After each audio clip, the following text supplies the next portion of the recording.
What's going on, fellas? We're back. Back in the game. Good afternoon, everybody. How what y'all been up to today, man? I mean, y'all been mad quiet on the thread. So what y'all been up to? Uh, chilling, man, relaxing, enjoying enjoying my time away from the internet and social media and shit. Um, just chilling. What about you, Quan? Yeah, pretty much just relaxing, chilling out, man. Um, Trying to get everything together. Trying to do something nice for Mother's Day. Um, so just been, running around trying to get that together. You know what I mean? But for the most part, just taking it easy. I ain't mad at that. Well, before we kick the show off, we want to certainly pay our respects to the icon, Little Richard, the inventor, originator of rock and roll, and Andre Harrell. Man, gave a start to Puff, Jodeci, Heavy D. Um, we wouldn't have New York Undercover without him. Like icons, man. So the floor is yours. If there's anything you want to add. Yeah, two big hits, man. And just want to definitely pay my respects to the two heavy hitters that brought a lot of a lot of greatness and a lot of energy to to our culture and to our music. Definitely were innovators. Yeah, um, they will be missed. Definitely, definitely will be missed. I mean, I want to say, like, of course, both are icons and legends. I want to say um, I don't think Little Richard gets his due like he should um, for the mark that he made, and basically the rock and roll genre in the game. Like a lot of he became more vocal later on to what was going on back in the day, and people still in his style and his music, and you know, for what it's worth, no shade to anybody, but like the Elvis Presleys and those type of guys were, you know, They still was in the taking man. his shit. Just call it what Yeah, it is. Yeah, they yeah, stole it. They stole his joints. Oh, yeah, man. oh, It definitely, is, definitely. so I don't think he gets his due like he should. Also, because when we gotta, I mean, let's just keep it real. When we got introduced to him as an older man, the way he lived his life and the way he dressed and stuff was flamboyant, and sometimes it became mockery and a joke. But I don't think he got his due. So I want to say rest in peace to both of those brothers. But I want to make sure people recognize just what Little Richard did for the game. Oh, he's a legend, man. Like you're right. He doesn't get his due. Like we talk about some of the older singers from his time, like James Brown, Ray Charles. But like this dude, he was legit, man. And so Yeah. they definitely stole his joint. I watched a brief clip of him earlier. It was him, Chuck Berry, and Bo Diddley, and they were talking about what it was like trying to be entertainers back in the 50s and 60s. And Little Richard was like, they didn't want white people. White people didn't want their children looking up to black men like they were superheroes. Right. And that's what they were like. They were iconic even back then, but he was like, they didn't want us. They didn't want us up there. So he said they would take our stuff and repackage it into some finely tuned, a certain looking kind of white dude, and that's what they would put out rather than put us out on the covers. Or so yeah, he's a legend, man. I even watched that clip of him on Martin when he was like the mouse catcher or whatever. Yeah, So shout out to Little Richard, man. yeah, man. And Andre Harrell too. The Uptown Records giving Puff his start. Yep. Um, it's crazy, man. He's young. 59 years old, man. Like young, and I mean, rumor is it was heart failure. Um, I'm not sure if that's been confirmed or not, but like, yo, young man, like he still had a lot of time left on this earth. So it's sad you lose two legends like that in the same day. It's just crazy, man. 2020, man, we got 2020 is getting close to being thrown away for me, man. Like, I mean, you know, we losing a bunch of people. We got this pandemic going on. Shit, my wedding got pushed back because of this shit. Like, it's, 2020 about to be pushed back for me. I mean, it's about to be just a race for me, man. Word. And also just quick shout outs. Today was also Tony Gwynn's birthday. Would have been his 60th birthday. Great African American black legend baseball player. So shouts out to Tony Gwynn as well. Shout out to Tony, man. Well, Tony, absolutely, man, absolutely. so let's get into our roundtable of topics that are a bit lighter than some of the things we just chatted about. So let me kick it off with this one, fellas. Would you guys date a woman you met off the internet, social media, dating apps, however? Would you do it? Have you done it? And if you lie, I know the truth. So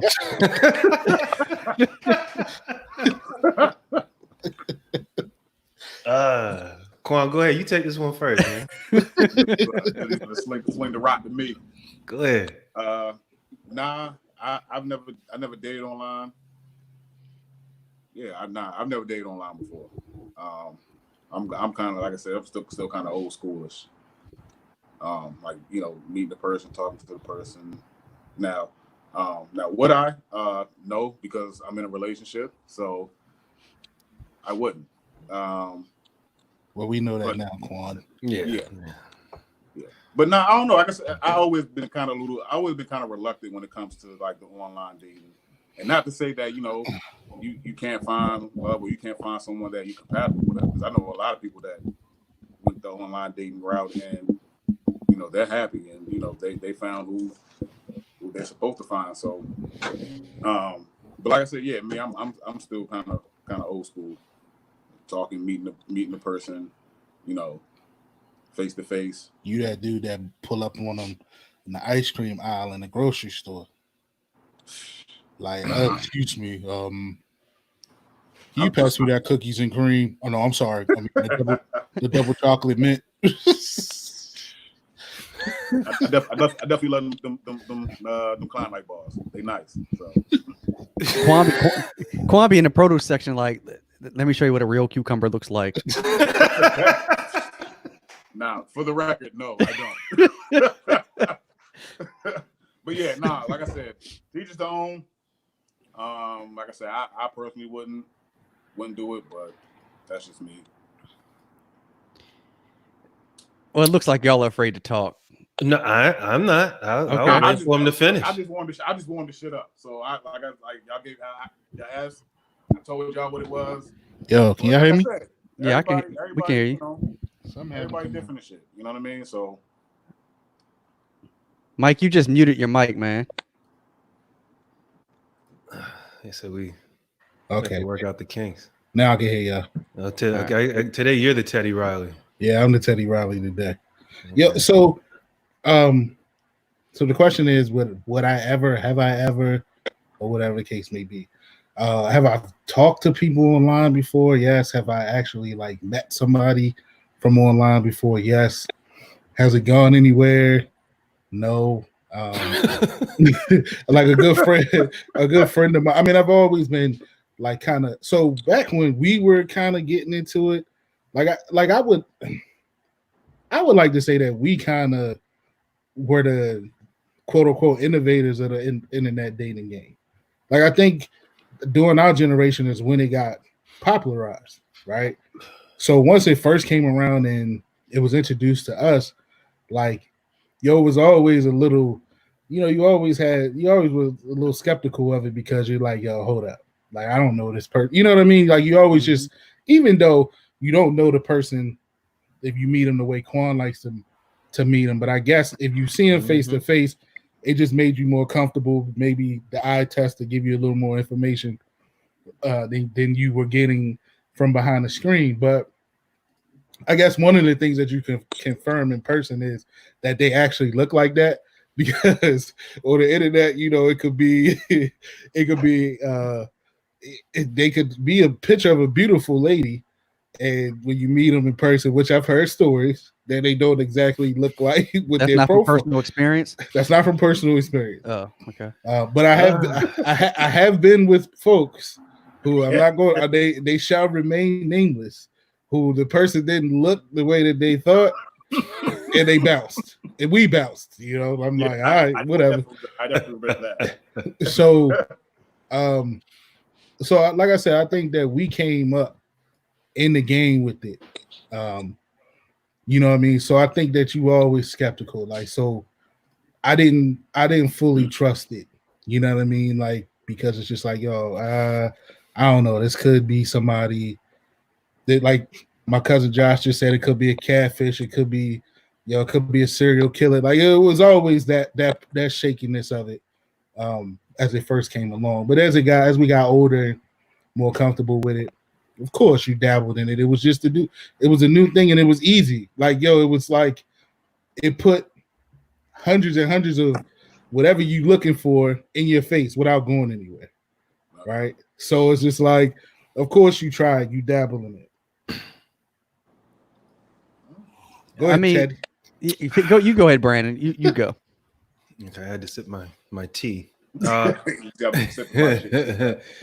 Yeah, man, I'm all with it. I think I'm about, half and half, with my dating history of, women I've met online or women I just met just being out. I don't see anything wrong with it. Like, if you like face-to-face interaction, that's, off the, in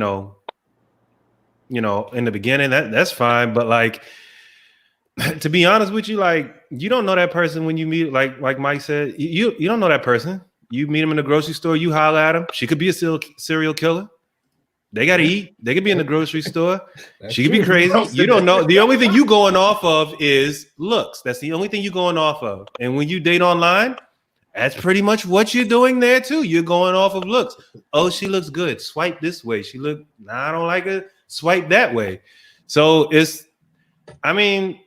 to be honest with you, I felt like other than meeting a person face to face, I kind of felt like online, once you kind of get into a conversation, I didn't really see that much of a difference than meeting a woman face to face. Now, if you're a shy person or something like that, then online dating is probably more for you. You probably feel more comfortable. You have more of a relaxed conversation, whatever.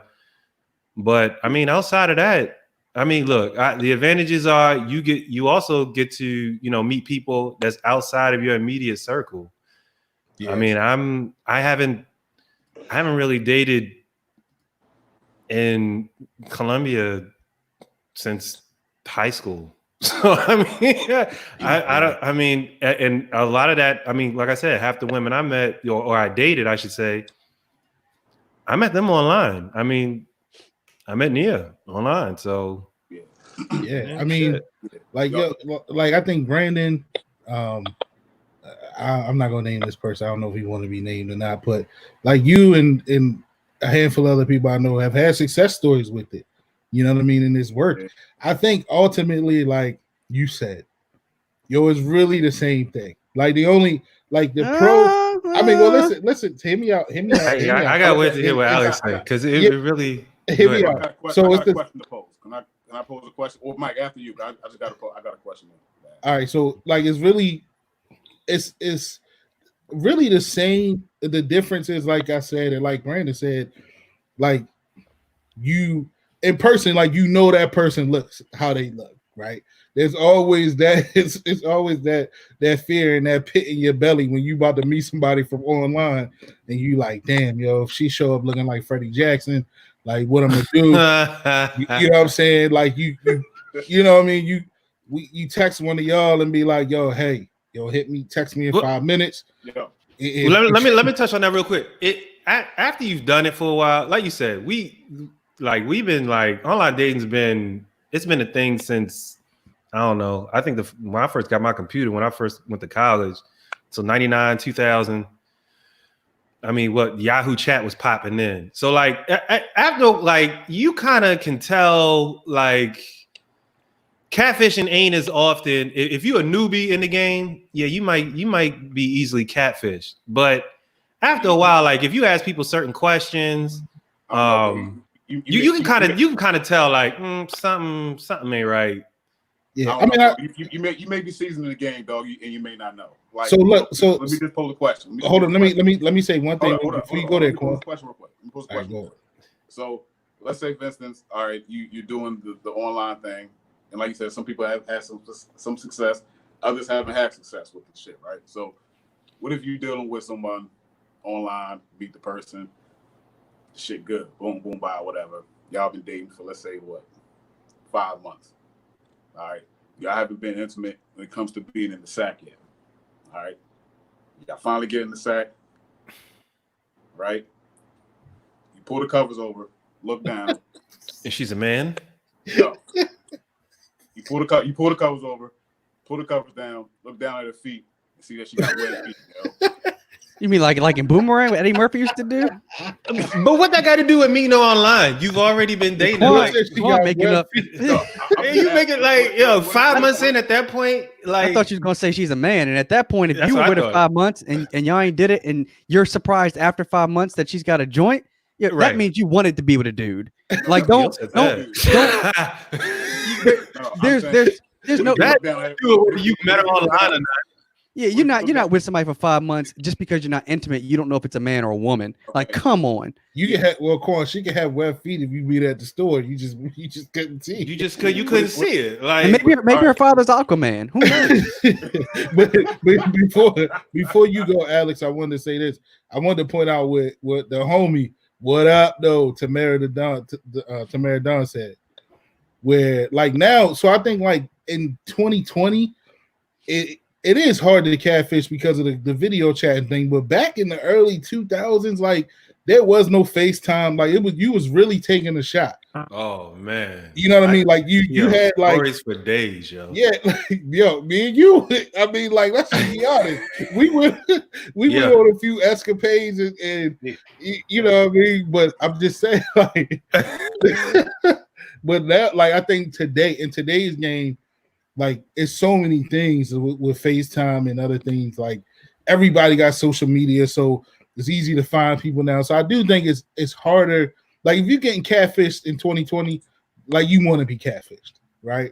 Because if somebody refuses to FaceTime with you, it's no excuse now with all this technology to be able to get face to face behind the computer. So if somebody's refusing that, then you should know. That should be red flag number 1 right there. Well, here's my thing. Back then, we ain't had that. If you say you're not like in the internet dating, but you would slide into a chick's DMs and then go out with her, that's the same damn thing. That is the exact same thing. That is what you're doing. Yes. That's what you're doing in online dating. Yep. You're looking at their picture and then you message them. You on Instagram, you looking at these IG models, you know, or these profiles that have pictures on them. That it could be a dude posting these pictures just to, you know, generate traffic for something else that they're trying to promote. And you know, niggas, you gotta think with both heads, you know, or think with this one first. You know, dudes just looking at pictures. Oh, yo, she a bad bitch, or she bad. Yo, you know, first of all, even if you see a chick in person, you still don't. Sometimes you still don't know what she look like. Because there's a lot of women these days that wear a ton of makeup. So you really like, I mean, you can have a dark skin chick, and dark skin women are beautiful, and she put on a lot of makeup, and then she look light skinned after she finished her makeup, or the other way around, or whatever. Like you really don't know whether you meet them in person or like you just have to. Like I said, if you've been in the game for a while, you can kind of tell the way, you know, things are, the way the profile pictures are. If they look like too, like, if it's like too modelish or whatever, you be like, oh, it's a fake profile, whatever. Just like if you meet a chick in person, she got on too much makeup. I don't know what she look like underneath all that. Same principles, man. It's really not that much different. I mean, like, look, man. So have I ever met somebody off the internet? Yeah. Like AOL chat and Black Planet, long before what people do now. I mean, they were jumping, you know what I'm saying? And so while there's more technology now to make sure you don't get catfished, I never got catfished back in the like catfishing really it wasn't even a term for it back then. People get catfished now, but like back then, like I've certainly met women who said they were a bit slimmer than what they were. Like their pictures were slimmer, and I seen them and they, had a little extra chuck on them. But all right, I mean, whatever. Like I never met somebody and like they look completely different, or they were a dude, or they were like cis. I never was in that kind of situation. And it's funny because my wife said long before we actually met, she claims that I hollered at her on Black Planet like years ago, but like literally 3 years before we actually met. That's what she says. I don't believe it. I said it could have been Quan or Leon using my profile because I know they used to do that. So, but I don't know. I used to leave my profile up at Quan's house, so it could have been either one of them. But I mean, what people do now, like the dating apps. I know somebody that they met online, they're married. If that's what you want to do, cool. I don't think I would ever do, like if I wasn't married, I was still out in the field. I don't think I'd do a dating app. And I can't say I wouldn't be in some girls' DMs. I don't know. I mean, I don't look, man. As far as the DMs go, when you're pushing 40, I don't even know if you're supposed to be up in people's DMs. I don't want to be in the same DMs that my younger brothers are in. So that's number one. Okay. DMs don't have no age limit, bro. They don't, but I'm not DMing no 45-year-old woman. Like there's something about that just is. So for me, there's a difference between meeting online and meeting physically. Like like there's some similarities, but like meeting someone face to face is face to face. Like there's no substitute for it, no matter how much technology we have. You know what? It's the same thing these managers are saying about working remotely. There's something about being at the look. You can do the same damn thing from the comforts of your home than you can do in a face-to-face conversation. There's not everything. Now, and a lot of times, if you like, okay, say for instance, like throughout the year, when I met Nia online, at that point, I'd already, knew what the online dating game was like. I had specific things that I was like looking for. You know what I'm saying? And then after that, it's like you have conversations. I mean, look, you meet somebody at the store right now. What do? Usually the first few conversations you have is either through text or phone. Same thing online. You have phone before you meet that person again. And then so by the time you get to that person, if you have vetted her, if you just worried about trying to get some and you don't really care what she's saying, and you just trying to get her to be like, yo, let's meet up, come over, then yeah, you might get catfish now and then. But if you are asking thoughtful questions, if you actually trying to date and you're having conversation with this person, you're gonna ask questions that's going to qualify this person before you even decide to go out and meet this person. Okay. If they don't have any pictures on their profile, you're probably not even going to talk to them. Like it's really, I get it. People, if it's something new to you or something that you're just not comfortable with, I get it with people feeling, having a hard time transitioning. But like sometimes, yo, it's just because it's something new. It's something that might not be all the way accepted in society, that people are afraid to admit that they do or speak on. And I think that's more the case with like online dating. It's really not like some people, a lot of the skeptics, how they make it out to be. It's really not that bad.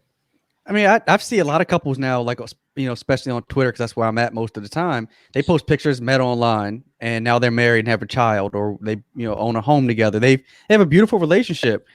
So, I mean, this always comes down to preference. Like, if you're willing to do it, then cool. If you don't want to, then cool. That usually comes down to what your experiences are. So if you've been catfished a couple times, you might, be a little leery of dating. I've been catfished. And not even just catfished, but I've been in some weird situations. I met a chick that lived in a damn graveyard one time. Like I was like, what the fuck? Lord. You remember that shit? Oh, the house was she gave me directions, and I was driving through, and it was like and I'm looking at the directions like this was before like Google Maps and shit. Why did I go with you? Obviously, you two like to hang out in graveyards. No, we made a left, a right, and then it was like, yo, I think we're making a wrong turn.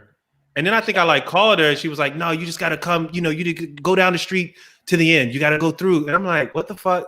We did it, and then there was a house back there, and this motherfucker came she came running off the porch. Yeah, I put that bitch in Bro, reverse. Was like, it yo, was what the hell is pitch that? black, yo.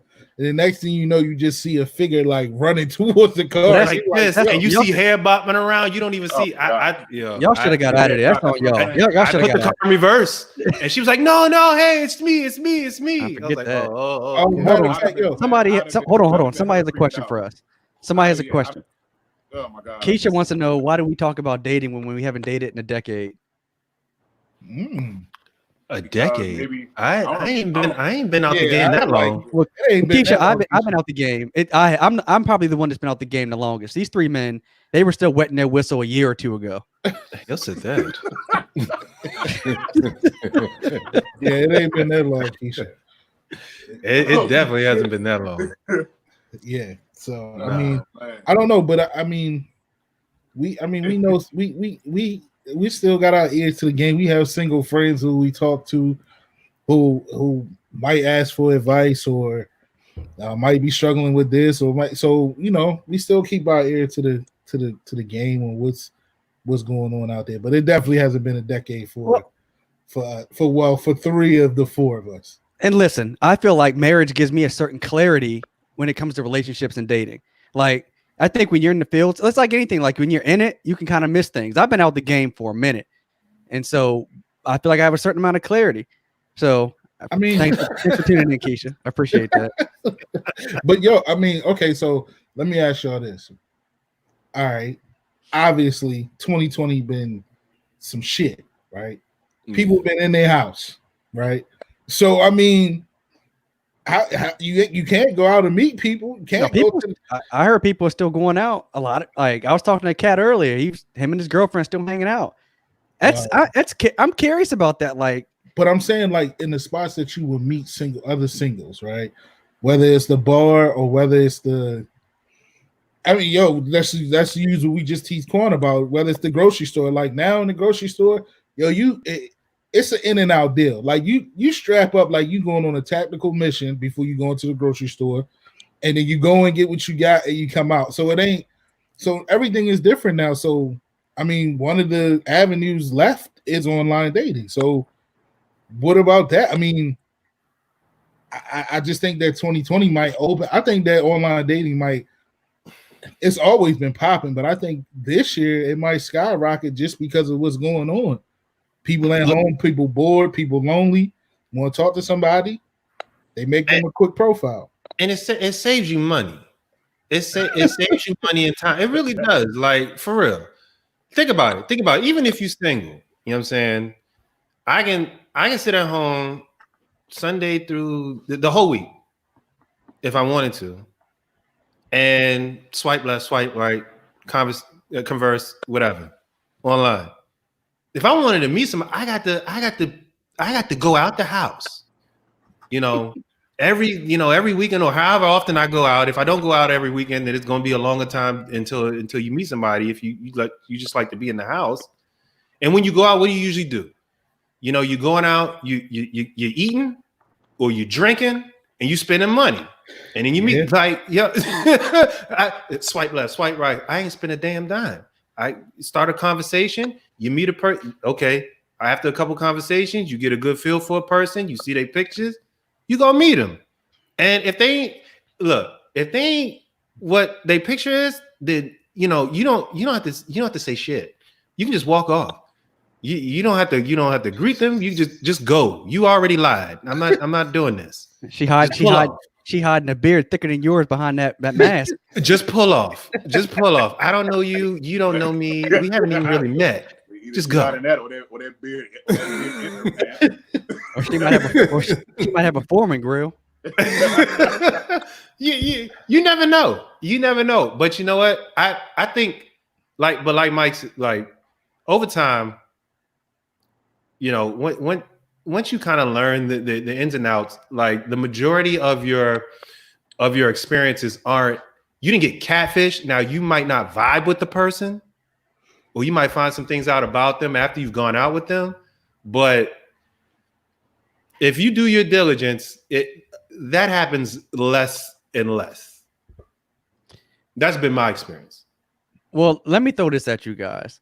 because this is something that has to go along with dating also. So I saw this on social media a few days ago, and there was a woman that posted that she's only sexually attracted to women, but she only dates men. So she meets women, sleeps with them, but only dates men, and she does not believe she's bisexual. She came up with her own word for what she is. So her tweet has now since been deleted. Yeah, I because know. people Yo, were like, I tried to pull it up, but that joint is gone. yeah, people were like, what are you talking about? She accused the LGBTQ community for not being accepting of people like her.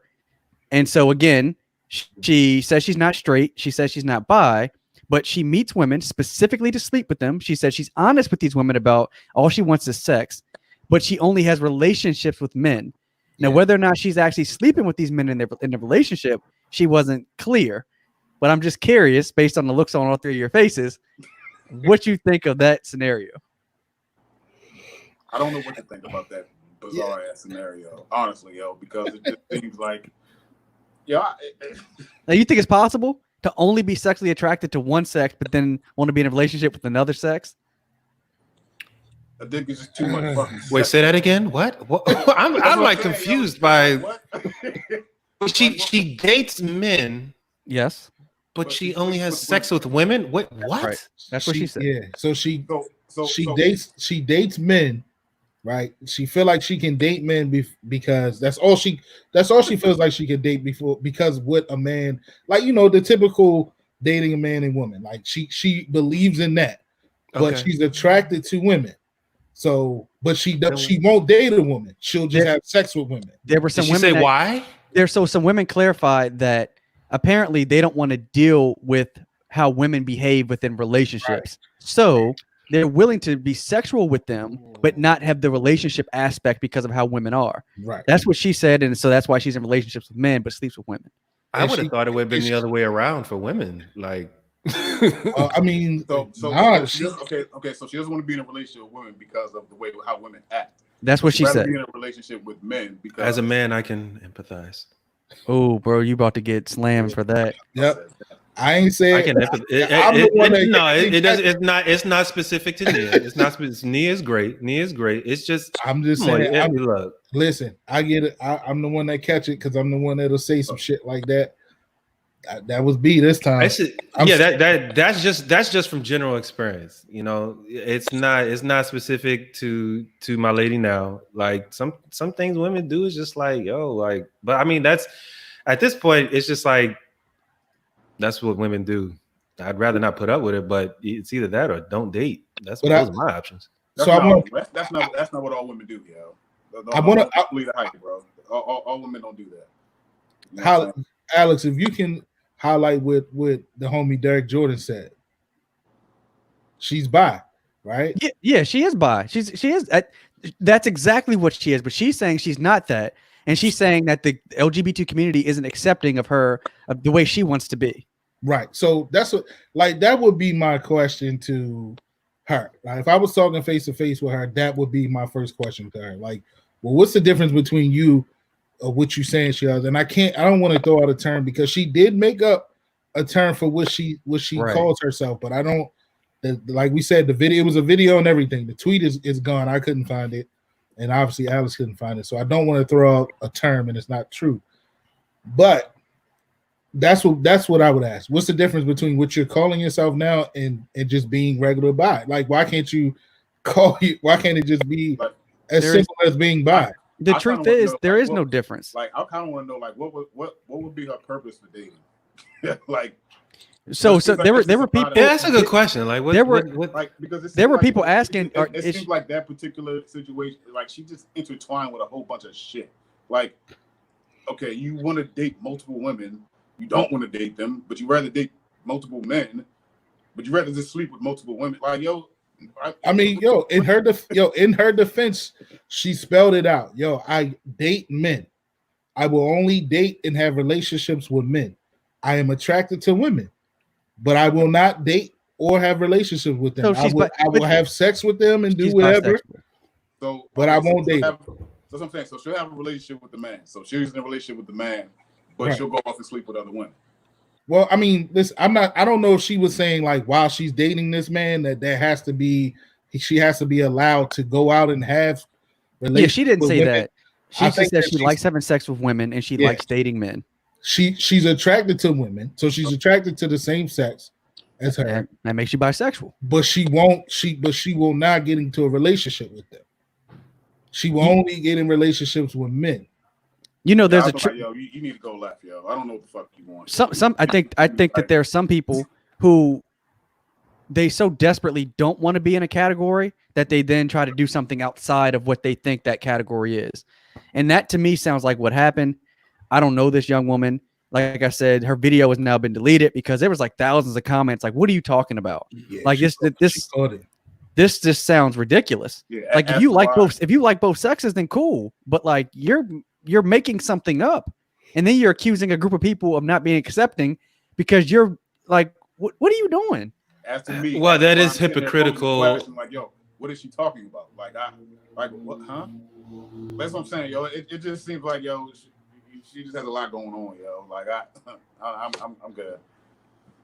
I mean, it would be hypocritical of the LGBTQ community to not be acceptive of it. I mean, I don't see any difference in, if she's saying whatever she called it, to be accepted as that as a person who was born with man body parts saying he identifies himself as a woman, or a person born with woman body parts saying that they identify themselves as a man. Like what's the difference? Well, I think so. I think there's a term for what she is. She just doesn't want to be called that. Yeah. So I think that's the thing. Well, Like you can be whatever you want. Then just be a free spirit.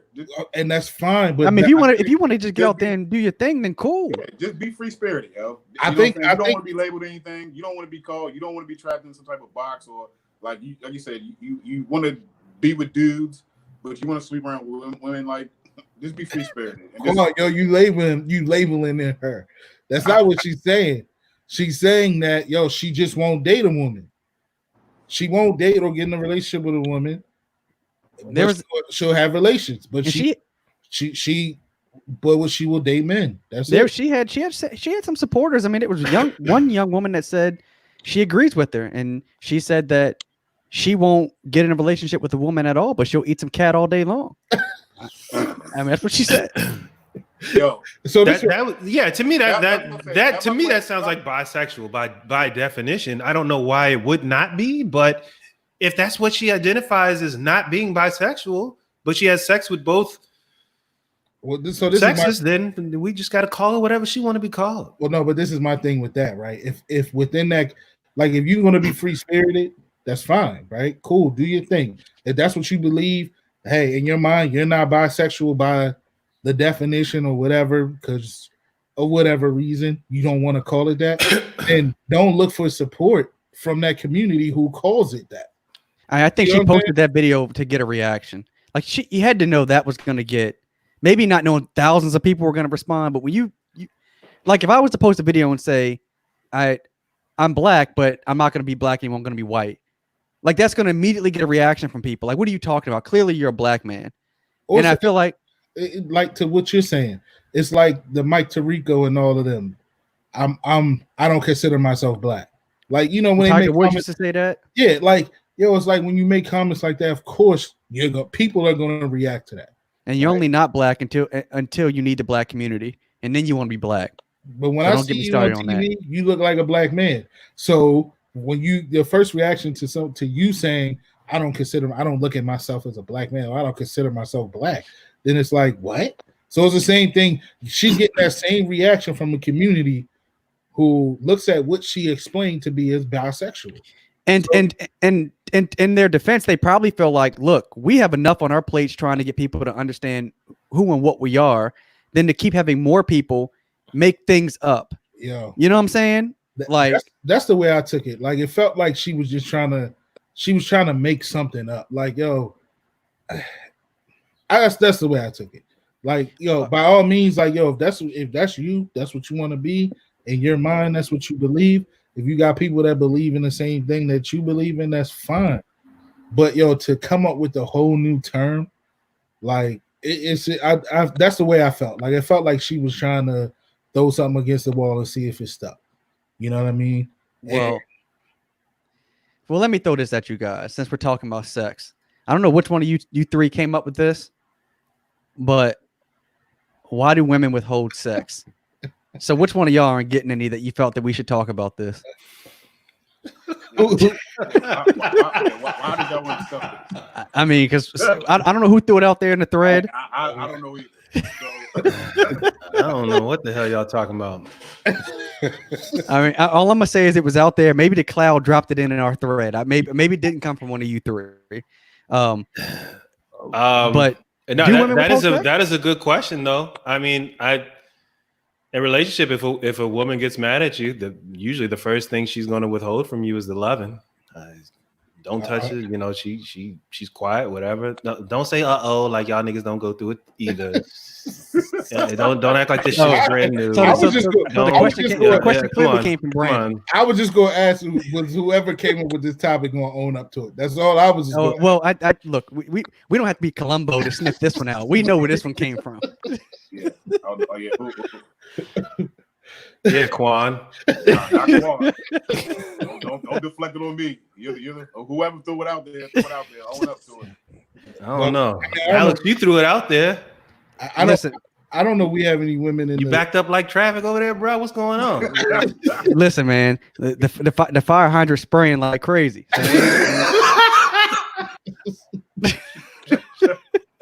I don't know. I don't know if we have any ladies still in the live comments, but if they, I mean, that sounds like a question for them. Why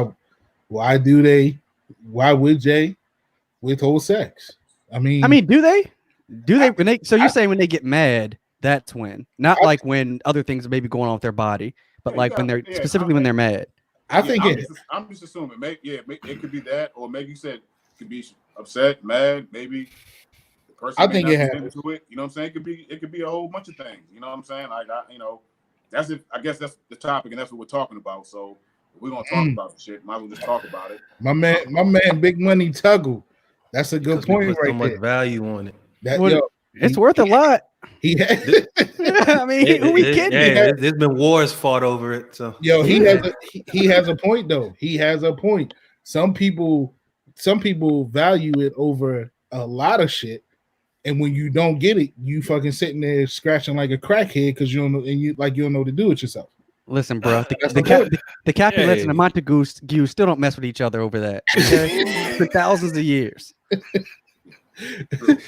But okay, so to that, this is in relationship. Things are always it is always gonna be like all the time. So like, you also gotta have other parts of your relationship. You know what I'm saying? Where you can do shit. You know what I'm saying? You can. You know what I mean?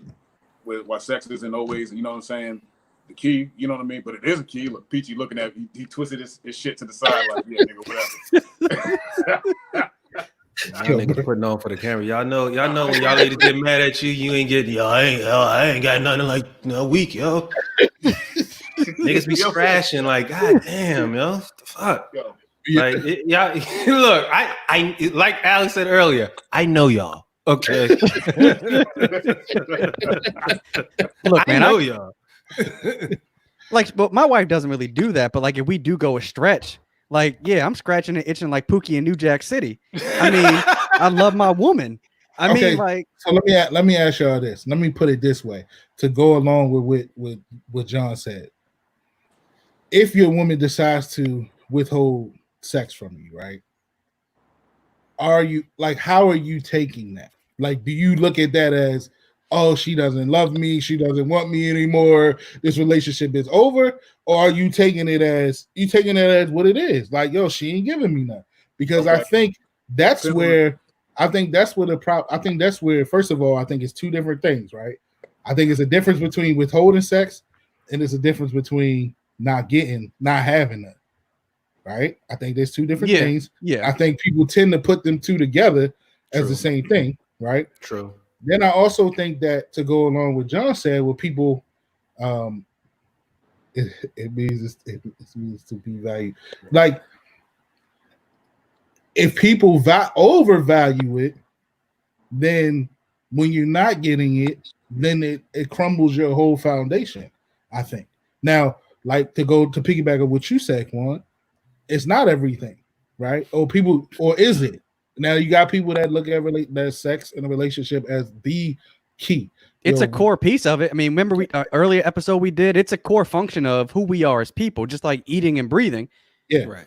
It's definitely. I think it's definitely a key piece in a relationship, but it can't be everything in your relationship. Listen. I know women who. You know what I put it to the similarity? I put it to the similarity of like an iPhone. Okay, like you got to make sure you recharge your love tank, right? Hold on, bro. You just compared the center of life to an iPhone. No, listen. Charging up your iPhone.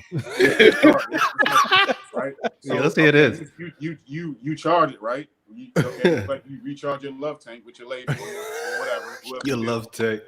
Right? So you go. Okay. 7 o'clock in the morning. You take it off.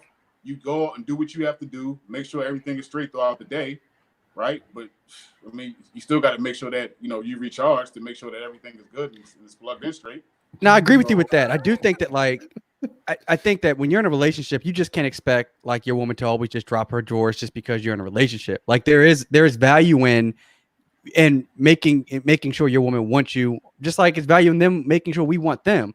Mm-hmm. Like, you know what I'm saying? Now if she's withholding it because you burnt the chicken wings, that's ridiculous.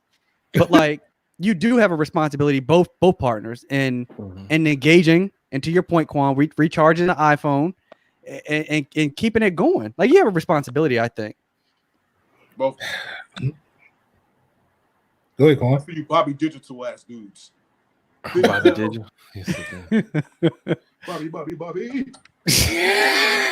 Quan, somebody has a special comment for you. Derek said that you're Quan is fumbling like he did in high school. Oh. Quan averaged 11 yards a carry. Thank you very much. I'll stick up for you right there, Quan. Thank you. Man. I mean, I think it happens. I think women do use it as a tool, and I think that women. First of all, let me rewind. Right. I'm not saying that my lady does this. For some reason, when I making speak, sure he don't get tossed up. For some reason, when I speak, it tends to come back like, you said, or da. Go ahead, put that red dot on yourself, bro. That's not what I'm saying, right? What I'm saying is, I do think that there are women that withhold sex, right? And I do think that women use it as a keep that phone on. You know what I'm saying? And I do think that. Right? I do think that women that withhold sex use it as a form of control. Every situation. That's when I'm not down with. When you treat it like a Scooby snack, I'm good. Right. It's time to move on to the next. Right. And that's when it's wrong. That's when it's wrong. Right. Like if you using it to, like you said, as a Scooby snack, or like the fucking biscuit out in front of the damn horse to keep the horse going forward. That's when it's wrong, right? But I do think that happens. In every case that I've heard of it happening, it does happen in that way. People withhold it as a form. They withhold it as a form of control. Hold on. Shout out to my mother-in-law who's in our chat. She said, "Yes, women do use it as a tool to get what they want when they want it." Hey, Sandy, how are you? Hey, mother-in-law. That's why you've been quiet, Alex. No, she just jumped in. But that's funny. Mother-in-law, thank you for confirming that for us, because that's when it's used. Every case, your mom in the comments. Yeah. Because these brothers here were denying it when we first brought up the question. Not me. Now somebody did say Quan was tap dancing. I don't know who said that in the chat. I don't know. Yeah. It's funny that y'all always deflecting on me. Whenever nobody wants to take the grunt of it, it's always on me. I can't front, yo. Look, I'd be grumpy as hell if I go. Look, I'd be happy if I go a long time and I finally get it. My mood changes. I'd be happy after that. So, what you want me to take out the trash? What you want me to do that? Okay, yeah, I got you. Everybody gets grumpy. You don't get the skins, yo. After a while, you know what I'm saying. You start to think. After a little bit. Okay, all right. I understand. It's things. All right, but after a while, you're gonna start to think like, like what's going on? Yo, I'm sorry. A month? Nah. So, are you thinking if she's withholding? Do you think that? Are you thinking the relationship is over? Nah, you trying to figure like, damn, did I do? It's a serious conversation that needs to be had. If it's just we just you gotta talk about it. Yeah, you gotta talk about it. If it's just a question of like, hey, I just wasn't thinking about it, or I wasn't in the mood, then you did blah blah blah, got me in the mood. If it's something like that, cool. If it's like, nah, you wasn't doing what I wanted you to do, and now I'm withholding it. If they admit to that, or it seems like that's exactly what they're doing, that definitely needs to have a conversation needs to be had after that. And then it's like, okay, what's going on here? But then that might be a deal breaker. Y'all got to discuss it, yo. Like, if you say, all right, what's the problem? And she been holding it, and like you trying to talk to her, and she still withholding it for like that's an issue. Yeah, if she's withholding it because I'm acting like an asshole, and she's just like, yo, what? I'm not in the mood for that. Then okay, all right, I get that. But if it's on some other like trying to like control shit, I'm not. So if you feel like your woman is withholding sex because she's mad at you for whatever reason, when do you how long do you let it go before you say something? The minute you realize it, do you say something, or do you let her get maybe 24 hours, whatever time she needs to kind of cool down? Do you say anything at all? I mean, I think you say something about it, but I think it all depends on when the time is right. Yeah, it depends on the situation. You want me? If you was acting like a dumbass, and if you was doing some shit to piss her off, you know what I'm saying, and like she has a valid reason why, like, yo, okay, all right, you need that time. But then it's like, yo, if it was something to where you're upset about it or you're pissed off about it, you may need your time. But just like you said, Joe, it's like you got to come back and talk about it. You got to discuss it. So my question is this: are you ever looking at it as the way that you described it? Like, yo, I was acting like an ass, yo, so she can get that time. You ever looking at it that way?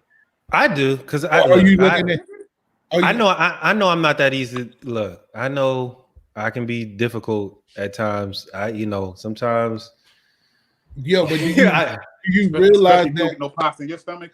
Do you realize that off top though? So, because typically, I'm gonna paint it like this. This is the way it typically happens, right? Y'all had an argument, right? Both of y'all, you don't think you did shit. She don't think she did shit. So both of y'all holding tight, right? You realizing, a day go by and you ain't getting no ass. So you like, well, shit, fuck it. Hold on, bro. My mother-in-law's in the comments, man. Chill out. I'm sorry. I'm kidding. She cool. Yeah, I was like, that's why you quiet. Nah, she's real cool. She cool. So you realizing that's mad quiet. You realizing that you ain't a day go by and you realize you ain't getting none. Y'all still a little upset with each other, right? So what typically happens is a dude like, well, fuck it, the hell with it. I'm good like that. It ain't usually. It takes about 2, 3, 4. About that 4th day, that's when you scratching like Pookie and you like, yo, hold up, what I do? What's wrong? But yeah, the pride in a man, it doesn't always allow you to be like, all right, baby, what did I do? I didn't mean it. Right? No, you might not say nothing, but you ain't getting none that night. Like when you fucked up.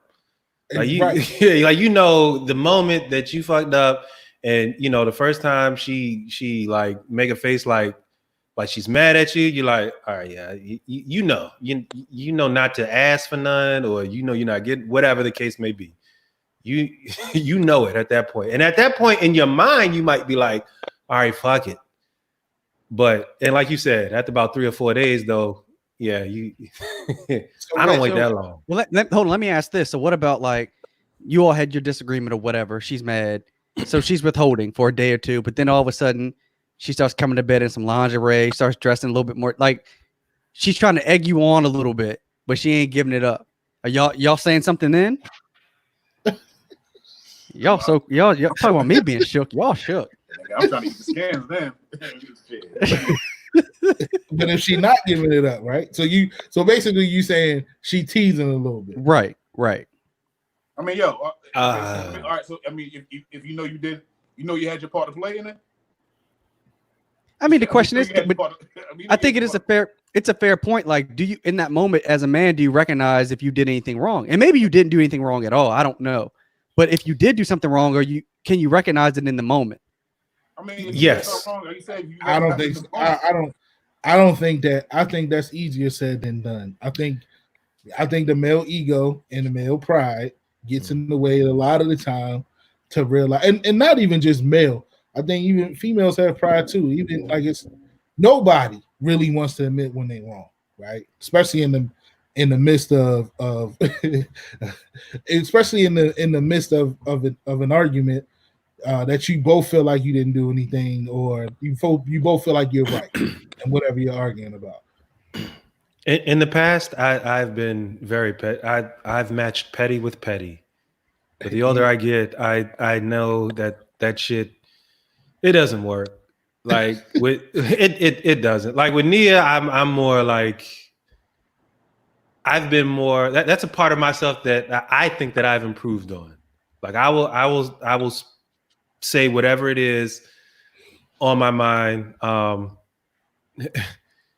a lot sooner than I used to. Now, not all the times it's right away, but if she start coming to bed in lingerie, I'm just gonna make a move. And if she say no, because I did something 3 days ago, then I'm gonna get up and just like go in the other room and start playing Madden or something. She's not gonna get me. I'm sorry. But that's my question. Then how long, like, if you know that she comes into bed with lingerie, you know you're not gonna get none, or you try, you don't get none. No, she come to bed with lingerie. I know I'm not gonna get none. Yo, I'm gonna try. So you think she's just gonna come to bed with lingerie, yo, and like just to entice you, like just like go to bed and like just be done? It might not be lingerie, but what if she come to bed in that, you know, she's sleeping that thong or something and put the booty, you know what I'm saying? Put the booty on you while you laying there, you know, but you can't, but it's off limits. Oh, she put the booty on you, it's a wrap. Like what is that? How you gonna put the booty on and then say nah? Like what is that? You gonna get that indication like she mad. Like all right, so scratch the part she put the booty on you, but she walking around in thong or booty shorts or something. That's going to get you. That we've all seen that meme when the dude is laying on the pillow. When the dude laying on the pillow, like, yo, like, you know, I'm mad, but I'm gonna look though. Like, we've all seen that. Everybody in here know damn well they're gonna be like, yo, look, yo, we need to talk about this shit. Yo, I don't think it will. I think pride, yo. I think dudes' pride will get in the way. Yo, you know what? And I've come to realize the older I get, like, yeah, so pride is good at times, but also pride can hinder your ass as well too. Yeah, you're right. Yep. You know what I'm saying? Like, so, like I said, like, yeah, if you know you ain't do some shit wrong, all right, you know what I'm saying? But you know you had your part to play in it.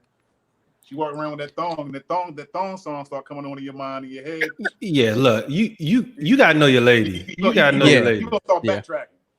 Yeah, ultimately. You gotta know your lady. It look, I know if Nia's mad at me, she ain't coming to bed like that. She'll come in sweatpants, a hoodie, like nigga, you ain't getting shit. Like, and you know, I know, or you know, if she come to bed with like skimpy stuff on, like. I think any woman, like if a woman come to bed with skimpy stuff on, any woman, and then be like, nah, like, okay, all right. Then yeah, at that point, I'm matching petty with petty. Because that's like we could talk, but like so I think I'll be petty first. You going to bed with something skimpy on too? You said you matching petty with petty. I mean, the fans want to know. Yeah, my petty, like I said, my petty is I'm getting up and I'm gonna go play some Madden. You gonna play by yourself like that, then? Well, all right. What? Let me. I got something else to throw at you guys. Mike, you wanted to say something? No, I was just going to agree with Stuart. Like, ultimately, you got to swallow your pride. In the end of the day, like, and I think that goes for both parties, though. I mean, both parties, you got to swallow your pride, man. And it's big time, especially in a relationship. Yeah, I agree with that 100%. Like I said, the older I get, communication, you know, the cliche, communication is key, but It is. Like if you talk about the shit early on and then just be honest. Like if something bothering you, just say it. You know what I'm saying? Just speak it. And then, y'all hash it out after that. It's better to do that, early on than to wait years and years and years and then do it. I mean, shit. Cause I mean, yo, even the wait days and weeks is rough. Well, that's not smart. Because that shit build up and You then can't go. Yeah. Nah. It comes out and it comes out as in a whole nother beast. And then now you arguing over something. What typically tips it over is whatever y'all got into it that day about, right? Happy spouse, happy house. Yeah, then- right on. And then happy wife, happy life. We can talk about that. My bad, Mike. no. But what typically overflows that cup is whatever which y'all got into it about that day. Now, because you withheld on, you didn't talk about what happened 2 weeks ago. Not only are you arguing about what happened that day, now you fussing about what happened 2 weeks ago that nobody remembers the entire story. So it's like, remember you left the damn toilet seat down. And you like, what? I don't remember that. Like, so it's that. The best thing is to do is to speak on it. Well, let me throw this one at y'all because I know that was a good topic. It got y'all juices flowing, so you should be ready for this last one. All right. Hold on, is this your surprise topic? Yeah. Okay. So I'm not going to read the whole thing. Y'all can read it on your own, but I'm going to just give you the basics. So imagine you had a child with a woman. You two split up. You're paying your child support, right? Well, your ex is remarried, and you're paying your child support. You remarried. You pay your wife you pay your ex $900 a month in child support. Well, your ex, because her husband's in the military, he doesn't make a lot. She's struggling. She thinks that she should get an increase in child support not because you make more money, but because your wife happens to have a $7-figure $1 million business. So she thinks because your new wife makes more money, she's entitled to higher child support. How would you gentlemen handle that situation? What would your wives do first and foremost? Look at Brandon. You want me to go first? I mean, okay. So interestingly enough, like me and Kamisha talked about this like a day or two ago. So I didn't know that you was gonna put this up. So, and I think I might have sent this to her actually.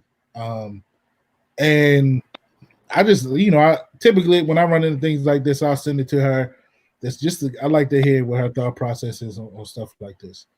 And personally, like, well, her opinion was that that's not how it should go. That's not right. That's not the case. Things like that. Now, I usually play devil's advocate, and I threw at her, well, like, I think technically, just like when you marry somebody, you assume their debt. I think that, in this case, your wife may assume that debt of yours. nah, bro. So hold on, let me finish. Wait. You say assume the debt. I thought the question was the ex wants more child support. Right. She wants more. He's paying the 900. He isn't late. He's paying it. She wants more because she's struggling and his new wife makes more money. So she thinks she's entitled to more because his wife makes more money. Right. His wife makes $1 million a year. Right. Like should your child support come down because your ex-wife married a millionaire?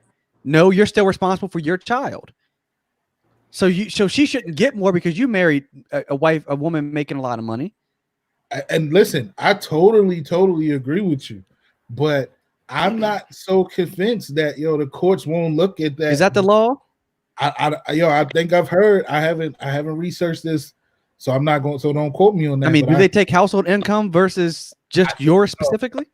I think I've seen cases like that where the household income is greater, or the person you married is greater. So then, or I've heard cases that where if you're married and you then lose your job, that your wife is still working. Your wife is expected to pick up that payment. that child support payment. Bruh, let me tell you something right now. There's no way in the world my wife is going for that. Like, that's ridiculous. Like, if I'm handling my business to what me and the ex and the courts agreed on, and because she's struggling, she thinks that she deserves more from my wife, that's crazy. You know what I'm saying? Yeah, like, see what Rachel said. The courts often modify the number. Yeah, I've heard this. so I've then, heard- could you blame somebody for not wanting to be with somebody as a kid if this is what the law is? I don't, Bro, I don't think you. that's crazy. If you have a kid and you're dating someone and they want to know how that situation is worked out, I don't, you can't blame them for that. If they could be liable or tied to that situation. But Is that you gotta be wrong. That can't be real. yo, I'm telling you, I'm telling you, I heard that before. Here's where it kind of pisses me off. Because if it's the other way around, if it's the dude that's struggling, he's viewed as not fit for the child, and his time is reduced. Mm-hmm. So I feel like if a woman feels like she's struggling, but the father isn't, then then maybe her time should just be reduced, and that should be her additional child support. Because I don't think the courts don't have no problems at all reducing the time for a father. So I had no idea that. Like, so wait a minute, is it just so? I think it's a highway crime, honestly. Like It's robbery. Nia said, Nia confirmed. If the man's been doing what he needed to do for his kid, and not even when it comes to the money. I mean, the money aspect, yeah. Like, all right, the 900 he's been paying, whatever. But yo, she trying to. I mean, she trying to come up Because his new wife has a successful business. That doesn't mean your ex is entitled to your new wife's money. That's crazy. Yeah, that's typically. For that's some women think they have that mindset that they feel that they're entitled to more. Now that would be my argument. If I was in that situation and I was a father, and my wife made $1 million, and I don't. This is not my situation. I'm just speaking hypothetically. And my ex was saying she wanted more money, but I would take the angle that she's not fit to have the child right now. So until her situation gets better, I would go in the court asking for, okay, well then we need to switch. He needs to be with me more. No more than what I'm giving is. That's what I'm just saying. That's what I would do in that situation. That's not my situation, but that's what I would do in that situation. Can you with me? He's gonna, of course, I'm gonna make sure that he or she has what she needs plus more. You know what I'm saying? Like I've obliged to what the courts have said. You know what I'm saying? I'm not. Hell no. Let me ask you, like, how do you even you go into child support court because this woman wants to get more? You come home and tell your wife the judge just decreed that you got to raise child support because she makes like. How did your wife handle that? Click on Nia has a had a coworker that they didn't tell their child's mother. Read it out loud. Read it out loud, Peach, for the I had a coworker that they didn't tell the child's mother that they are married because she would want more money. Yeah. Now, if you reading this scenario, right? He says when she asked for more money, she said that he told her that he and his wife's accounts are not together. So I don't know if that's a loophole in it. That it might be. Look, that type of stuff goes. If you file joint taxes, then that's pretty much. Yeah, But I will say this, and this is what Misha said also in our discussion, right? And I'll ask you what y'all think about it. Like how much is too much, or well, I'm not gonna say too much, but how much is not enough for one child? Doesn't it depend on where you live and all that kind of stuff? Well, so this is my thing, right? Like Misha was saying, 900 for one, because she says our daughter, so one child is a good amount of money for one child in a month, right? Now, this is what jumps out to me in this scenario, where you have, she's struggling, right?